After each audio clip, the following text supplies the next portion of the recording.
ఎవరు అపోజిషన్ రాలేదా మీకు? వద్దులే ఎందుకు? ఎందుకంత కష్టం? అమ్మ మొదట్లో కొద్దిగా అనేదండి ఆర్మీలో వెళ్ళినప్పుడు. ఎందుకంటే నేను కమిషనింగ్ అయిపోయిన తర్వాత ఫస్ట్ పోస్టింగ్‌గా కుప్వాడకెళ్ళండి లైన్ ఆఫ్ కంట్రోల్ దగ్గరికి. ఓకే. 2007, 8లో. వెళ్ళిన తర్వాత 3-4 నెలలు నెట్వర్క్‌లో లేనసలు. నేను అక్కడికి వెళ్ళడం కొత్త. విన్నాను ఇట్లా ఉంటుందని ట్రైనింగ్ అకాడమీలో ఇన్‌స్ట్రక్టర్స్ చెప్పడం ఎవరైతే ఆఫీసర్స్ ఉన్నారో యంగ్ కెప్టెన్స్, మేజర్స్. నేను వెళ్ళిపోయే ముందు అమ్మకి కాల్ చేసిన ఏదో ల్యాండ్‌లైన్ నుంచి అప్పుడు. వెళ్ళిపోయిన తర్వాత 4 నెలల వరకు అమ్మకి, అన్నకి ఇంట్లో ఎవరికీ కూడా కాల్ చేయడం జరగలేదు. అండ్ వాట్సాప్ లేదు. అప్పుడు 17, 18 సంవత్సరాల కింద.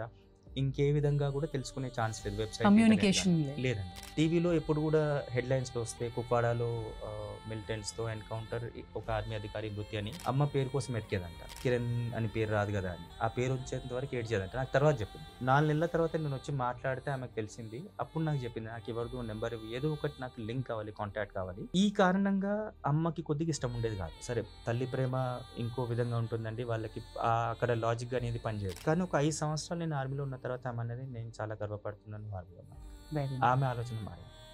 ఈ రోజు కూడా అమ్మ చాలా సంతోషంగా ఉంది ఆర్మీ వల్ల.